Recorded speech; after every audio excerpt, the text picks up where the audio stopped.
My first year of university, I was taking science on the advice of my older brother, and I hated it, and I nearly flunked out. I had to change faculties, and I didn't really know what to do, so I picked up the U of A syllabus and decided, economics, that sounds like I might be able to get a job at the end of the day.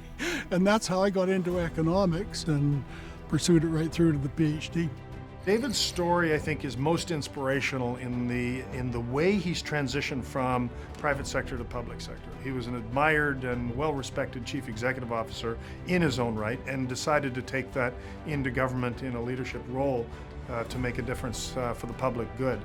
When you look at anyone's career, that there are always threads that hold it together. And I think the thread for David is the desire to make the world a better place. When you see what the opportunities are for a country or a province, you want to be there to help shape it. For me, curiosity has been an absolutely driving force. And in a world of infinite possibilities, you've got to have the curiosity and be willing to take the risk. I always found it fascinating to work with David. He was a man with a lot of vision, somebody who asked what you thought, which was always very important, was a very good listener. No one person has the answers. No one theory applies to every situation.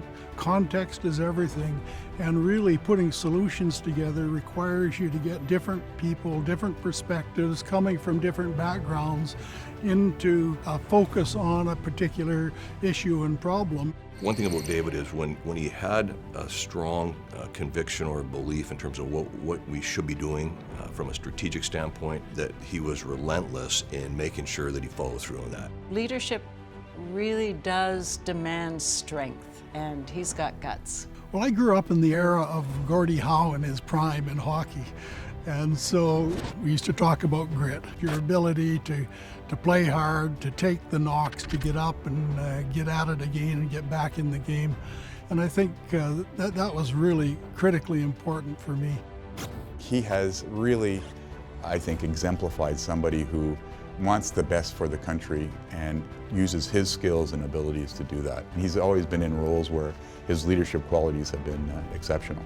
Well, I went from my PhD in university to public service, and then to the airport authority where I was the CEO, and then to Canfor where I was the CEO, and into a small bank.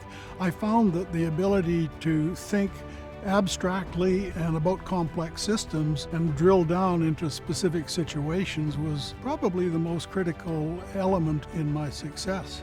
But he also demonstrated every day that he cared about everybody, and it didn't matter whether you're on the shop floor or you're a senior vice president or officer of the company. If he sees something that should be done or needs a leader, that's where he'll be.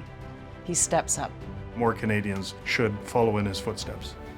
An institution like BCIT that is very applied, very interdisciplinary, tackles individual problems that are prevalent and recognized, and doing it in a way which brings together the different disciplines and ways of thinking is really how I think knowledge and progress is going to be driven going forward. And BCIT to me is probably more critical to the country than any university.